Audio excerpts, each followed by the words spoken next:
They labeled my seat Family Maid and laughed when I saw it. That was the moment I realized I wasn't part of this family, not really. I was the help, the joke, the one who cooked the meal but never got a real seat at the table. And as my mother-in-law smiled like she hadn't just humiliated me in front of everyone, I knew something had to change. I didn't know it yet, but justice was already on its way, wearing a suit and holding a legal notice. Let me take you back to the moment it happened. The house was buzzing with that fake holiday cheer, soft jazz playing in the background, the scent of turkey and nutmeg hanging in the air. But beneath all of it, I felt that familiar tightness in my chest, that pressure that always came with being around Cynthia, my mother-in-law. I walked in, holding 2 freshly baked pecan pies, still warm through the foil. My hands were starting to shake, but I told myself it was just the cold outside, or maybe the nerves. I never showed up empty-handed, never had. I cooked half the dishes on that table, but none of that mattered. My eyes locked on the chair at the end of the long, perfectly decorated table. It was my usual seat, close to the kitchen, where I could easily jump up when someone needed something, but this time it had been decorated. A satin ribbon was tied to the back, and taped to the front of the seat was a handwritten sign, thick black marker, big block letters. Family Maid. I froze. For a second, my brain tried to make sense of it. Maybe it wasn't meant for me. Maybe it was some kind of joke, some weird Thanksgiving prank. But then Cynthia's voice cut through the room. "Oh, Rachel," she called out, fake surprise coating every word. "Look, we saved your seat. Don't worry, you'll still be serving, just like always." She laughed, tossing her head back like she'd said the funniest thing in the world. And they followed. Her sister Barbara gave a dramatic eye roll and chuckle. Marlene, the other sister, smiled politely without saying anything. Even Mark, my husband, looked up from his phone and smirked before quickly looking away. I just stood there, pies trembling in my hands. My face burned, not from anger, at least not at first. It was shame, embarrassment, that deep, quiet humiliation that creeps up your spine and leaves you speechless. I forced a smile, or maybe it was a twitch. I don't even know. My whole body felt locked in place. My heart was pounding so loudly I could barely hear anything else. Inside, I was screaming. Why would they do this? Why would he let them? I looked at Mark again. He wouldn't meet my eyes. He was pretending to scroll through his phone, pretending he didn't see, pretending he wasn't letting his mother humiliate me again. I swallowed the lump in my throat and slowly walked toward the table. My legs felt weak. The warmth from the pies in my arms had started to sting, but I welcomed it. It reminded me I was still standing.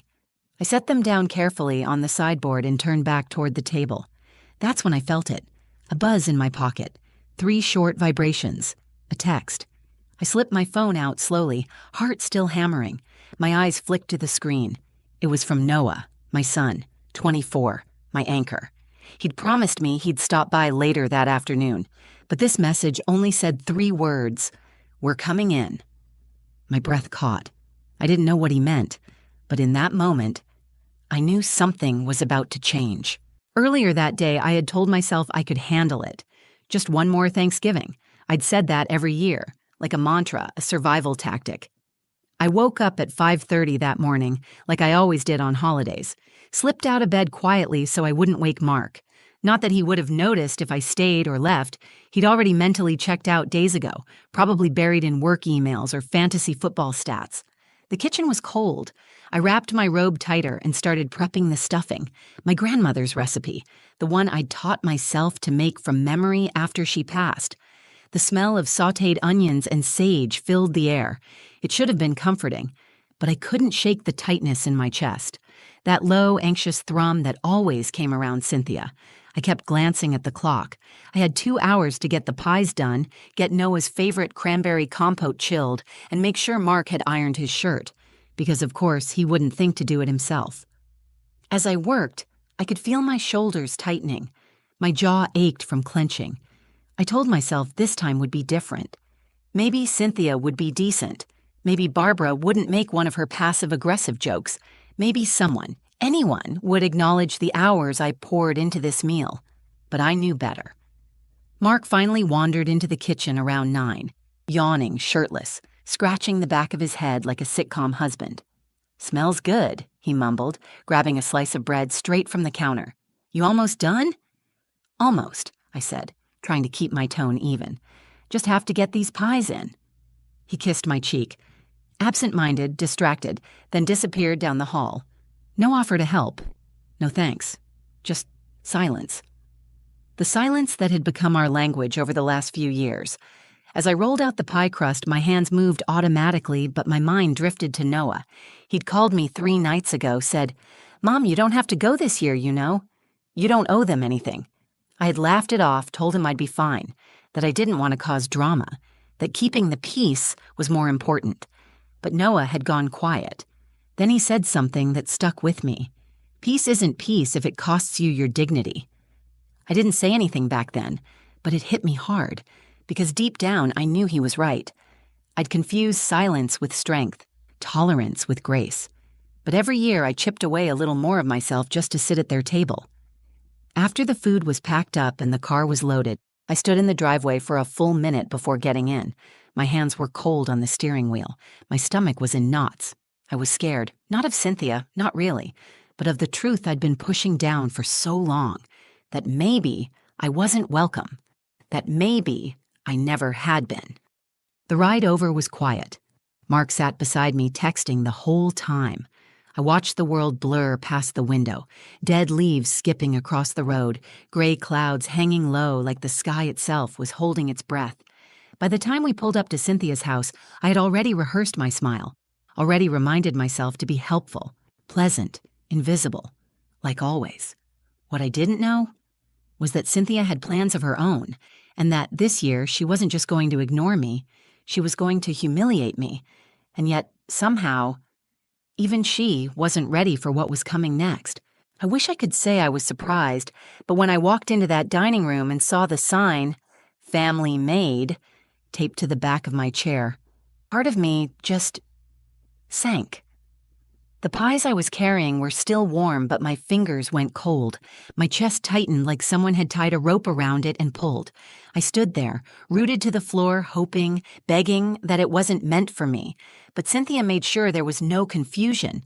She spotted me, eyes gleaming like she'd been waiting for this moment.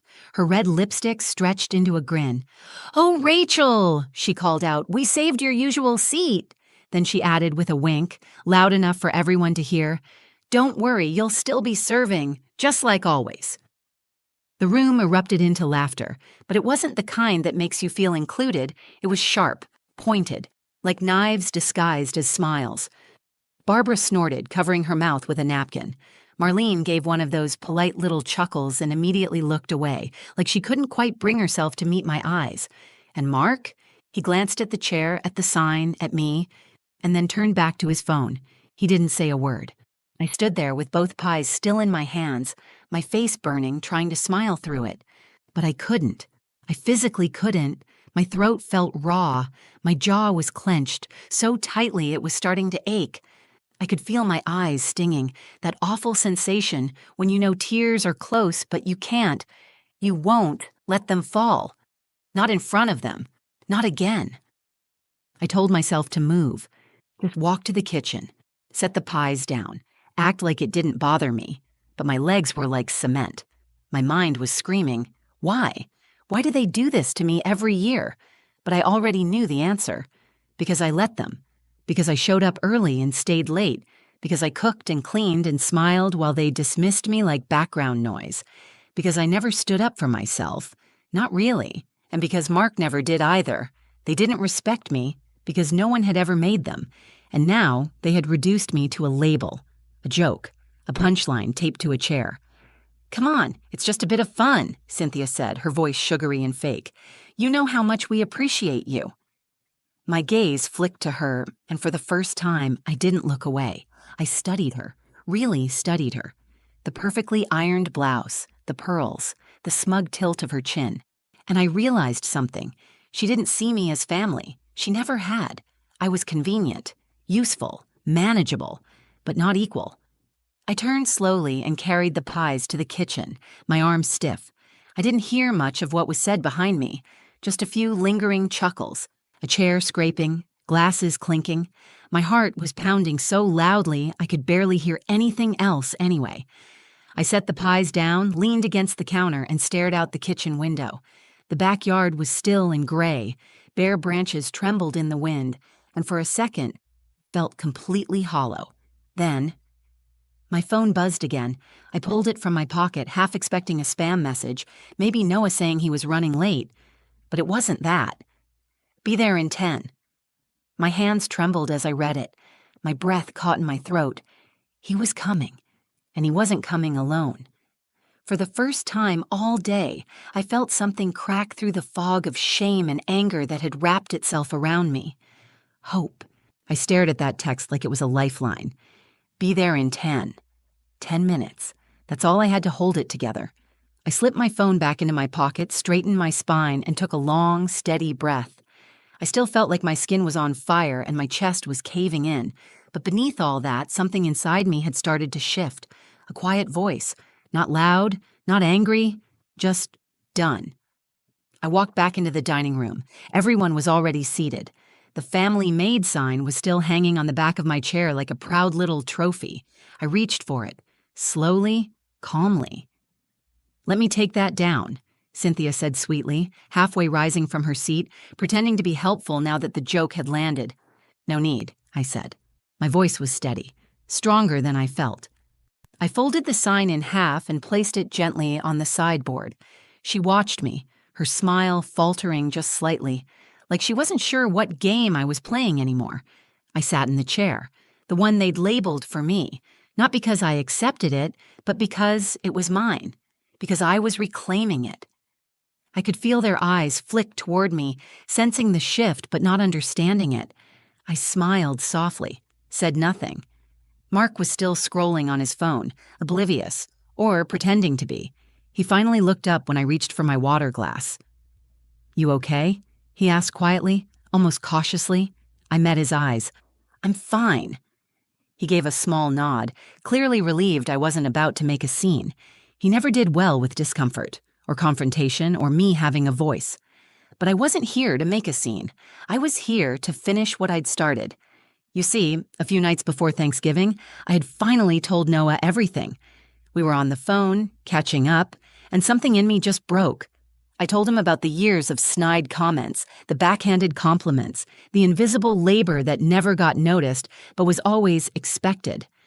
I told him about last year, how Cynthia had told me there wasn't enough room at the table and had me eat at the counter while everyone else toasted pumpkin pie. There was a long pause, and then Noah said, You know this isn't normal, right? I've gotten used to it, I told him. Mom, that doesn't mean you should have to. His voice had gone quiet, measured, but I knew that tone. That was his something is about to happen tone. He told me he'd been interning at a law firm, small but passionate about helping women fight back against long-term domestic emotional abuse. He said his mentor, David, had worked cases where women like me, women who weren't beaten or bruised but erased, finally said enough. I remember laughing at first. What would I even do? Sue them for being mean? He didn't laugh. Number. But we can serve them a notice, a boundary, a warning. That word stayed with me. Boundary. Because that's what I'd been missing all these years. Not love, not effort, not even respect. Boundaries. So we talked, and we planned. David helped me draft something. It wasn't a lawsuit. It was a formal cease and desist, a legal notice establishing boundaries, expectations for my time, emotional labor, and unpaid contributions, a way to legally and emotionally reclaim my worth. And now, they were almost here. The clinking of silverware, the forced laughter, the wine pouring, it all became background noise. I just sat there in the chair they'd mocked me with and waited, not with fear, but with something else. Power. The knock on the door was quiet, but it felt like thunder. For a second, no one moved. Cynthia paused mid-sentence, holding a gravy boat like it was suddenly too heavy. Barbara's laugh trailed off, uncertain. Mark looked toward the hallway, brows furrowed. I didn't move. My heart was pounding in my chest, but the rest of me was still, focused. The second knock came, sharper this time. I'll get it, I said, standing up. Mark blinked. You don't have to. But I was already walking. Each step down that hallway felt like shedding skin. Years of swallowing words. Years of being the helper, the peacekeeper, the maid. Not anymore. I opened the door, and there they were. Noah standing tall, sharp in a dark jacket I didn't recognize. His jaw was set, but his eyes softened when he saw me. Right behind him stood David, in a gray suit, holding a folder under his arm, and wearing the kind of calm confidence that makes people instantly nervous. "Hi, Mom," Noah said. "Right on time," I whispered. I stepped aside to let them in. Cynthia was already standing at the edge of the hallway, hands on her hips, her smile frozen in place like she wasn't sure whether to be polite or pissed. "Noah, what a surprise," she said, voice syrupy sweet. "You didn't say you were bringing a guest." Noah gave a tight smile. "This is David. He's here on behalf of my mom." The room stilled. David nodded politely. "Good afternoon. We're here to deliver a formal notice regarding the misuse of personal labor, emotional distress, and the ongoing expectation of unpaid service." Cynthia blinked. "Excuse me?" Mark stood up now. "What the hell is this?" I stepped forward. "It's not a lawsuit," I said calmly, meeting Cynthia's eyes. "It's a formal boundary, a cease and desist outlining my role in this family, what I will and will not continue to do." Barbara scoffed. "You're kidding, right?" "No," David said smoothly, opening the folder and handing Cynthia the document. "This outlines her labor over the past decade: cooking, cleaning, organizing holidays, managing logistics, all unpaid, all unacknowledged. It also states that she is no longer participating in family gatherings unless treated with basic dignity." Marlene finally spoke quietly. "Rachel, why didn't you say anything?" I turned to her. "I did, just not with lawyers before." Mark looked at me like I'd grown horns. "You brought legal action into Thanksgiving?" "No," I said softly. "You did, the moment you sat there and watched them humiliate me. Again." Cynthia's face had gone pale. Her voice was shaking now. "It was a joke." "No," I said. "It was a pattern." For the first time in years, the room was silent. Not fake, polite silence. Real silence. Uneasy. Heavy. I looked at the chair, the one with the sign, still folded neatly on the sideboard, and I felt something lift off me, like I'd finally set something down I'd been carrying for far too long. Noah walked over and stood beside me, hands in his pockets. He didn't say anything else. He didn't need to. Cynthia held the papers like they were on fire. "You're tearing this family apart." I shook my head. "Number, I'm saving myself from it." And with that, I turned, walked past the table, and headed for the front door. David followed, calm and professional. Noah looked at me, waiting. "You ready?" he asked. I nodded once. I've been ready for years. The drive home was silent, but it was the kind of silence that feels peaceful, not heavy. Noah kept glancing over at me like he was trying to read my expression, trying to see if I was okay. I didn't say much. I was still processing. But I remember looking out the window and seeing the trees blur past, bare branches dancing in the wind, and thinking, I'm never going back there again. Not like that. When we got to my house, he walked me to the door like I was fragile, like he thought I might fall apart the moment I was alone. I didn't. Instead, I poured myself a cup of tea, took off my shoes, and sat down at the kitchen table. My own table. And I let myself feel everything. Not just the humiliation, not just the anger, but the relief. The weight that had finally been lifted after years of holding my breath. The strange lightness that came from finally saying, enough. The next day, I woke up late. I didn't clean up after anyone. I didn't fold anyone's laundry. I didn't cook for a crowd that would never thank me. I made myself pancakes, just for me, and I ate them in bed. It's strange how good guilt can be at disguising itself as loyalty. For over a decade, I thought I was keeping peace by staying quiet. I thought I was being strong by enduring it all. I thought being a good wife meant keeping Mark's family happy at the cost of my own. But peace, built on silence, isn't peace. It's self-erasure. And loyalty isn't about suffering in silence. Loyalty should be mutual, rooted in respect. Mark texted me that evening. Just a short message. That was unnecessary. I stared at it for a long time. Then I deleted it without replying. We haven't really spoken since. He moved into a hotel a few days later. I didn't ask where or why. I didn't need to. I think deep down I knew this had been coming, that we'd been quietly unraveling for years, that the moment I stopped playing the role he'd grown comfortable with, everything would shift. And honestly, let it, because I'm not playing roles anymore. Noah has been checking in on me every few days. He even brought over dinner the following weekend. He made lasagna, burned the edges, but it was perfect. He said, "It's your turn to be taken care of." I couldn't even answer. I just hugged him and tried not to cry. I've also started volunteering at a local women's center, not because I have all the answers, but because I understand. I understand how easy it is to lose yourself, to become small, quiet, agreeable, until you don't even recognize the woman in the mirror. But now I do. Now I look in the mirror and I see someone who finally chose herself. Not in anger, not in revenge, but in truth, in strength. Thanksgiving looks different now. No crowded tables, no fake smiles, no labels, just peace, real peace. And every now and then, when I think back to that chair, the one they labeled Family Maid, I smile. Because they were right about one thing. I did serve. I served meals. I served love. I served patience and strength. But this year, I served boundaries. I served self-worth. And I served justice, cold, with a side of dignity. Thank you for listening to my story. If it resonated with you, if you've ever felt overlooked, unappreciated, or erased in your own family or relationship, just know this: you're not alone, and you deserve better. Sometimes the most powerful thing you can do is finally choose yourself. If you found this story moving or meaningful, please take a moment to like the video, share it with someone who needs to hear it, and subscribe to the channel for more real stories about strength, healing, and transformation. Until next time, stay grounded, stay brave, and never forget your worth.